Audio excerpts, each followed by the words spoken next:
یکتمن ما خلق اللہ فی ارحامہن، اللہ نے عورت کو حکم دیا، مسلمان عورت کو، کہ اگر تمہیں طلاق ہو جائے تو تمہارے پیٹ میں اگر حمل ہے، اس حمل کو، اس پریگننسی کو تمہیں چھپانے کی اجازت بولیں نہیں ہے، اگر تم اللہ اور آخرت پر ایمان رکھتی ہو۔ یہ بھی ہوتا ہے آج کل، کیونکہ اس معاملے میں مرد عورت کی زبان پر اعتماد کرتا ہے۔ اگر ایک مرد نے کسی عورت کو طلاق دی، عورت کو اگر حمل ہے وہ چھپا لے گی اور وہ بتائے گی مجھے مینسز آنا شروع ہو گئے، مرد یقین کر لے گا بھائی 3 مینسز گزر گئے، عدت ختم۔ کسی اور مرد سے نکاح کرے گی، اس کو بتائے گی بھائی میری عدت پوری ہو گئی ہے۔ اس بات کا امکان ہے کہ وہ بچہ کسی اور مرد کے کھاتے میں ڈال دے۔ مرد تو نہیں دیکھ رہا کہ واقعی عدت ختم ہوئی ہے، یہ تو یہ عورت جانتی ہے اور اللہ جانتا ہے۔ تو اس معاملے میں اللہ نے حکم دیا عورت کو کہ وہ خیانت بولیں نہیں کرے۔ مردوں کو اللہ نے حکم دیا کہ جب بھی کسی عورت کو تم طلاق دو گے تو اس کا مال چھیننے کی تمہیں اجازت نہیں ہے۔ لا یحل لکم ان تأخذوا مما آتیتموہن شیئا، جو کچھ اس کو دیا ہے نا شادی سے پہلے، ایک دھیلا بھی واپس لینے کی اجازت بولو نہیں ہے۔ آج جہیز بھی جو وہ اپنے گھر سے لائی ہے نا وہ بھی ہتھیا لیتے ہیں، اپنے دیے ہوئے گفٹ تو واپس لیتے ہی ہیں، جو وہ اپنے گھر سے لائی ہے وہ بھی ہتھیا لیتے ہیں۔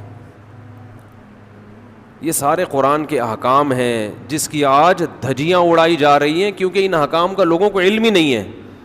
لوگ محرم میں کربلا، ربیع الاول میں جو مخصوص بیانات ہوتے ہیں وہ، یعنی سیزن وائز چل رہے ہوتے ہیں ہم لوگ۔ جو پریکٹیکل لائف ہے ہماری، عملی زندگی ہے جس کے لیے پیغمبر صلی اللہ علیہ وسلم کو بھیجا گیا، معاشرے کی اصلاح کے لیے، اللہ کے حقوق سکھانے کے لیے اور ایک دوسرے کے حقوق سکھانے کے لیے، اس پریکٹیکل لائف کی طرف ہماری توجہ نہیں ہے، ہم دوسری چیزوں میں زیادہ لگ گئے ہیں۔ بس وہ جوشیلی تقریریں، لوگوں کو رلانا دھلانا، یہ کام رہ گیا ہے بہت سو کا، سب کا نہیں۔ اہل حق ہر دور میں رہیں گے۔ تو اللہ نے حکم دیا کہ ڈیورس کے بعد آپ کو عورت سے کچھ لینے کی اجازت بولو نہیں ہے۔ ہاں، خلا کی صورت میں مہر واپس لے سکتے ہو۔ خلا یہ ہوتا ہے کہ مطالبہ عورت کی طرف سے ہو طلاق کا، آپ تو نہیں دینا چاہتے، اچھی بھلی زندگی گزر رہی ہے، اسی کو دماغ خراب ہو رہا ہے اس کا، نہیں مجھے نہیں رہنا، تو پھر اس صورت میں مرد اگر ڈیورس دے تو وہ یہ شرط لگا سکتا ہے کہ میرا خرچہ واپس کرو، خام خواہ میں کیوں کرایا خرچہ۔ کچھ دن پہلے ایک واقعہ سامنے آیا، ایک آدمی کی شادی ہوئی، دلہن نے پہلی رات کو بولا کہ آپ مجھے پسند نہیں ہو، میں تو کہیں اور شادی کرنا چاہتی تھی، ابا نے آپ کے متھے باندھ دیا۔ حالانکہ 6 مہینے سے تیاریاں چل رہی ہیں اب کیا گزرے گی اس آدمی کے اوپر؟ تو خیر اس نے تو اٹھا کے پٹخنا ٹھکائی لگانا شروع کر دی، کمبخت ایک میسج کر دیتی کہ میں راضی نہیں ہوں، میرا خرچہ کرا دیا، اب پہلی رات کو بول رہی ہے کہ نئی ٹھکائی لگانی چاہیے تھی، میں نہیں کہہ رہا، لیکن اس نے لگائی ٹھکائی، غلط کیا اس نے۔ تو ایسے موقع پہ بھائی ٹھیک ہے اپنا راستہ لو، میرا خرچہ واپس۔ اب کون رکھے گا ایسی صورت میں؟ چاہتی کہیں اور تھی بھائی تو چاہتی تھی بھی اگر کہیں اور، تو اب بتانے کی کیا ضرورت ہے؟ ہر بات بتائی تھوڑی جاتی ہے، بولو بھائی دل میں بولو چاہتی تو تھی لیکن چلو ہو گئی، اب اسی کو چاہنا شروع کر دیں گے آہستہ آہستہ۔ گدھا بھی اگر آپ پال لینا تھوڑے دنوں میں اس سے بھی محبت ہو جاتی ہے، تو پورا 2 ہاتھ 2 پاؤں کا انسان ہے، تھوڑے دنوں میں اچھا لگنے لگے گا، یہ سوچ کے صبر کر لو۔ پوری رپورٹیں پیش کر رہی ہیں اس کو پوری رپورٹ۔ تو ظلم وہاں سے ہو، مطالبہ وہاں سے ہو، تو پھر آپ واپسی کا، مہر کا واپس مطالبہ کر سکتے ہیں، بھائی جو مہر دیا واپس دو۔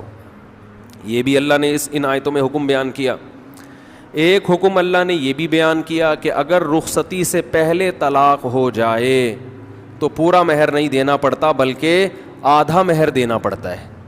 1 لاکھ روپے مہر رکھا گیا تھا، آپ ابھی رخصتی ہوئی نہیں، آپ نے ڈیورس دے دی، تو پورا مہر نہیں ہے بلکہ آدھا مہر ہے. اس میں اللہ نے ترغیب دی ہے کہ مرد پورا دے دے تو اچھا ہے, اور عورت کو ترغیب دی ہے کہ آدھا بھی معاف کر دو تو اچھا ہے. ترغیب دونوں کو دی جا رہی ہے, چھوڑو بھائی, لیکن حکم بیان کیا جا رہا ہے کہ مرد کو آدھا دینا پڑے گا اگر وہ مطالبہ کرے. اور اللہ نے اہم حکم یہ بھی بیان کیا کہ جب عورت کو طلاق دو تو جہاں وہ طلاق کے بعد نکاح کرنا چاہتی ہے اس کے نکاح میں رکاوٹ مت بنو, کباب میں ہڈی بننے کی کوشش مت کرو. یہ بھی زمانے جاہلیت میں ہوتا تھا اور آج بھی ہوتا ہے. فلا تعضلوهن ان ينكحن ازواجهن, اگر تم نے چھوڑ دیا ہے اس کو. عرب اس کو غیرت کا مسئلہ بنا لیا کرتے تھے کہ ہم نے چھوڑا ہے تو اب ہم کہیں اور اس کی شادی نہیں کرنے دیں گے. ہمارا معاذ اللہ یوں کہتے تھے تھوکا ہوا مال, جیسے آج بھی لوگ کہتے ہیں ہم نہیں کہیں اس کو نکاح کرنے دیں گے. اس سے بھی قرآن نے کیا کیا؟ منع کیا. اور اس سے بھی منع کیا کہ اپنی مرضی سے زبردستی اس کا نکاح بھی مت کراؤ طلاق یافتہ کا. ینکحن ازواجہن, اپنے سلیکٹڈ شوہر سے نکاح کرنا چاہتی ہے تو تم کباب میں ہڈی بولو نہیں بنو. یعنی اس کو یہ رائٹ ہے کہ وہ جہاں چاہے نکاح کرے.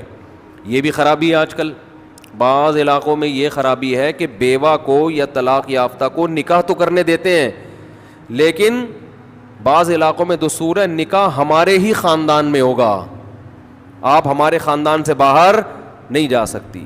اس کو بھی قرآن نے کیا کیا؟ بولو ختم. نکاح بھی سے بھی نہیں روک سکتے, اور نکاح بھی وہاں ہوگا جہاں آپ نہیں بلکہ یہ چاہے گی.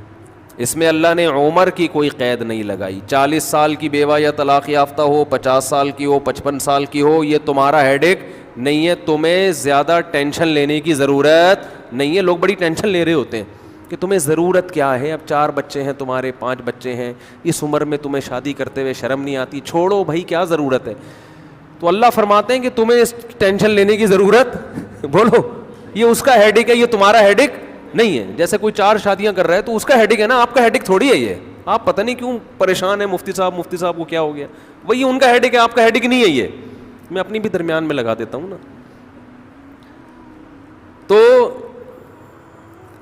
ہر ایک کے ہیڈ ایک ہم نے پالے ہوئے ہیں. وہ یہ کیوں کر رہا ہے, وہ یہ کیوں کر رہا ہے, وہ کم عمر سے شادی کیوں کر رہا ہے, وہ بڑی عمر سے شادی کیوں کر رہی ہے, یہ ہوتے ہیں نا لوگوں کے مسائل. اس نے یہ کیوں کر لیا. ایک خاتون نے مجھے بتایا کہ وہ ایک دفعہ بیوہ ہوئی, اللہ کی قدرت دوبارہ شادی, دوبارہ بیوہ ہو گئی. تیسری دفعہ جب ان کی شادی ہو رہی تھی لوگ مذاق اڑا رہے تھے, بس کرو یار 2 دفعہ بیوہ ہو گئی, اب آرام سے بیٹھو. اب وہ بیوہ تو کوئی بھی ہو سکتا ہے, جوانی میں بھی عورتیں بیوہ ہو جاتی ہیں. تو اب دیکھو لوگوں کو تکلیف ہو رہی ہے, بھائی یہ اس کا ہیڈ ایک ہے. اچھا لوگ اس سے شادی کرتے ہوئے ڈر رہے تھے ان سے کہ میں بھی بیوہ, پھر میں نہ مر جاؤں. تو اس کا اس سے کوئی تعلق نہیں ہے. ہو سکتا ہے 2 دفعہ بیوہ ہونا تقدیر میں لکھا ہو, 3 دفعہ نہ ہو. یہاں مجھے وہ چٹکلا یاد آتا ہے, وہ ایک آدمی نے, ابے چھوڑو چٹکلوں کو, ابھی قرآن کو فوکس کرتے ہیں. آخر میں چٹکلے ہونا یہ صحیح ہوتا ہے, درمیان میں ہی آ جائیں تو پھر سارا موضوع چینج ہو جاتا ہے. اتنے اچھے احکام بیان ہو رہے ہیں قرآن کے, آگے اس کو آپ نے لوگوں کو بتانا بھی ہے. تو اللہ نے حکم دیا کہ طلاق کے بعد ایک دھیلا واپس نہیں لینا. خلا کی صورت میں لے سکتے ہو, مگر خلا بھی شوہر کی رضا سے ہوتا ہے, یک طرفہ نہیں ہوتا, یاد رکھیں. دوسرا کام تم نے کیا کرنا ہے, اس کو کہیں اور نکاح سے روکنا نہیں ہے. تیسرا کام یہ کرنا ہے, نکاح بھی وہاں کرنا ہے جہاں وہ چاہتی ہے. تمہاری مرضی نہیں مسلط ہوگی, اس کی مرضی چلے گی. اور اگر پرانے شوہر سے نکاح کرنا چاہے اور 2 طلاقیں ہوئی ہوں تو وہاں بھی کر سکتی ہے, کیونکہ آیت کا ایک شان نزول بھی ہے. ایک صحابی نے اپنی بہن کا نکاح کسی صحابی سے کرایا, تھوڑے دنوں میں طلاق ہو گئی. طلاق ایک تھی, عدت ختم ہوئی, نکاح ختم. اب تھوڑے دنوں کے بعد دوبارہ ان دونوں کا دل چاہنے لگا کہ ہم آپس میں کمپرومائز کر لیں. ہوتا ہے وقتی طور پر اختلافات بہت زیادہ ہوتے آتے ہیں, جب دور رہتے ہیں تو آپس میں میلان ہونے لگتا ہے. لیکن وہ جو صحابی تھے نا جن کی بہن کو طلاق ہوئی تھی, انہوں نے کہا کہ اب میں اپنی بہن کا نکاح دوبارہ اس آدمی سے بولو نہیں کروں گا.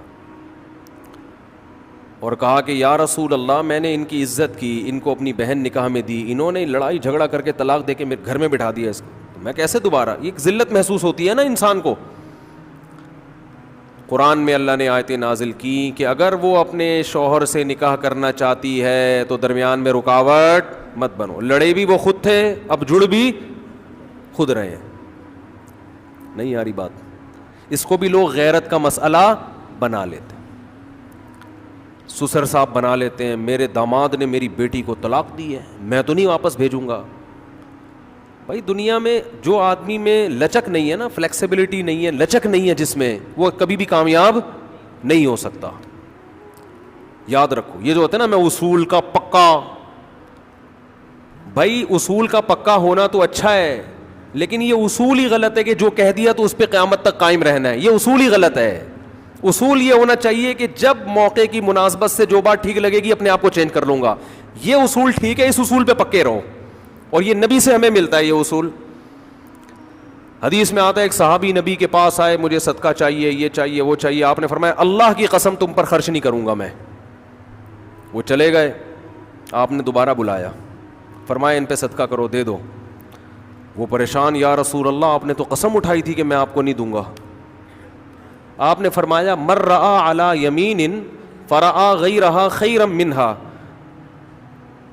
فلیکفر عن یمینہ, کہ جو شخص کسی بات پہ قسم اٹھا لے, جائز بات ہو, کوئی اگر حرام پہ قسم اٹھائی وہ تو بچنا لازم ہے نا, کہ میں گناہ نہیں کروں گا, وہ تو ویسے ہی وہ حرام ہے. جائز کام, صدقہ تو جائز ہے نا, بلکہ ثواب ہے. فرمایا کوئی کسی جائز کام پہ قسم اٹھائے, پھر بعد میں اس کو خیال ہو کہ مجھے قسم توڑ دینی چاہیے, اس کا مائنڈ کیا ہو گیا, چینج, تو اسے چاہیے قسم توڑ دے اور کفارہ ادا کر دے, اس قسم پہ قائم بولو نہ رہے. قسم پہ جب قائم نہ رہنے کا حکم ہے تو بغیر قسم کے میں نے جو بول دیا بس وہ پتھر پہ لکیر بن گیا, یہ تو پاگل اور گدھے ہونے کی علامت ہے. قسم بھی اگر کھا لی ہو تو بھائی اس وقت یہ خیال تھا کہ نہیں دینا, اب زمینی حقائق کہہ رہے ہیں کہ اس کو دینا ہے, تو اب قسم توڑو, کفارہ ادا کرو اور دے دو. بات نہیں آ رہی میرا خیال ہے. یہ کس کی سیرت ہے؟ نبی کی. نبی سے زیادہ کسی کی پکی زبان ہو سکتی ہے, لیکن ایسی لچک سکھائی ہے کامیاب بننے کے لیے کہ یہ نہیں کہ جو کہہ دیا تو وہ پتھر پہ لکیر. گراؤنڈ ریئلٹی کے لحاظ سے, ماحول کے چینج ہونے کے لحاظ سے آپ نے اپنا رویہ کیا کرنا ہے, چینج کرنا ہے. اس وقت آپ کی رائے یہ تھی, اب آپ کی رائے وہ ہے, کیونکہ زمینی حقیقت بھی چینج ہوتی ہے اور انسان کی نالج بھی چینج ہوتی ہے اور انسان کی رائے بھی چینج ہوتی ہے. بعض دفعہ نالج چینج نہیں ہوتی, انسان تانے بانے ملا کے ایک رائے قائم کرتا ہے, بعد میں جب اور گہرا سوچتا ہے تو اسے لگتا ہے کہ وہ رائے ٹھیک نہیں تھی, تو وہ اسٹیٹمنٹ اس کا کیا ہو جائے گا, چینج. کوئی بات نہیں, دن میں 100 دفعہ چینج ہو جائے. ناکام وہ ہے جو کہہ دیا تو اڑ گیا, بس کچھ بھی ہو جائے. اب دیکھو ایک آدمی آپ کو مستحق نظر نہیں آ رہا تھا, آپ نے کہا اللہ کی قسم تجھے میں صدقہ نہیں دوں گا, تو فراڈی ہے. بعد میں پتہ چلا نہیں فراڈی نہیں ہے, آپ کو نہیں, میں نے تو بول دیا تھا میں نہیں دوں گا. بھائی اب فراڈی ہونے کی بیس پہ نہیں دے رہے تھے, تو اب پتہ چل گیا یہ فراڈی نہیں ہے. بعض دفعہ پہلے بھی پتہ تھا فراڈی نہیں ہے, اب بھی پتہ ہے نہیں ہے, لیکن پہلے خیال تھا کہ نہیں دینا چاہیے, اب خیال ہے کہ دے دینا چاہیے, تو رائے چینج کر لو.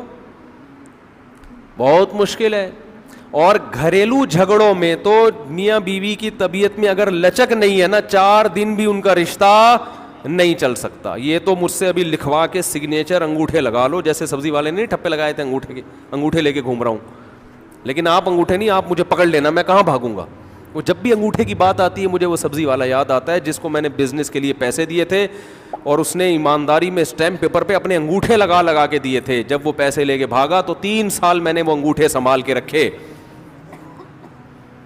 اب لوگ مجھے کہتے ہیں نا وہ فلاں آدمی کو میں اتنے کروڑ روپے دے رہا ہوں تو اتنا ایماندار ہے, میں تو اسٹیمپ پیپر پہ لکھوا رہا ہوں اور انگوٹھے بھی لگوا رہا ہوں. میں کہتا ہوں یہ انگوٹھوں کا تذکرہ میرے سامنے مت کیا کرو, انگوٹھوں سے کچھ بھی نہیں ہوتا. بندہ اگر 2 نمبر ہے, اسٹیمپ پیپر بکری کو کھلا دینا, کسی کام کا نہیں ہے یہ اسٹیمپ پیپر, عدالت سے بھی نہیں نکلوا سکتے. سمجھتے ہو, لکھوایا کرو ضرور, لیکن اس سے ہوگا کچھ بھی نہیں. عدالت انگوٹھا دیکھ کے بولے گی بس ٹھیک ہے انگوٹھا, اب انگوٹھے کو پکڑ کے جیل میں ڈال دو, بس انگوٹھے کو دیے تم نے پیسے. بندہ تو پکڑائی میں آئے گا ہی نہیں, آ بھی گیا تو کچھ بھی نہیں کر سکتے. عدالت کہے گی دیے کیوں تھے. تو پیسہ دینے سے پہلے 100 دفعہ سوچا کریں. خیر, تو کیا بات چل رہی تھی؟ ابے انگوٹھے کی بات کہاں سے آئی؟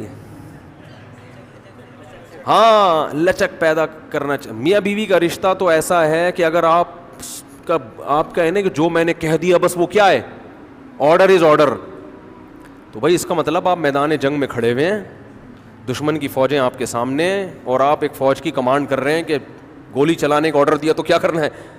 یہ گھر ہے, یہ میدان جنگ بولو نہیں ہے. یہاں آپ کا اسٹائل یہ ہونا چاہیے, آپ نے بیوی کو آرڈر دیا, گراؤنڈ ریئلٹی یہ کہہ رہی ہے کہ بھائی میرا روب اس پر بیٹھا ہوا ہے اور وہ پکوڑے بنا بنا کے خود ہی کھا رہی ہے, آپ کو ایک لقمہ بھی نہیں کھانے دے رہی, آپ غصے میں آئے,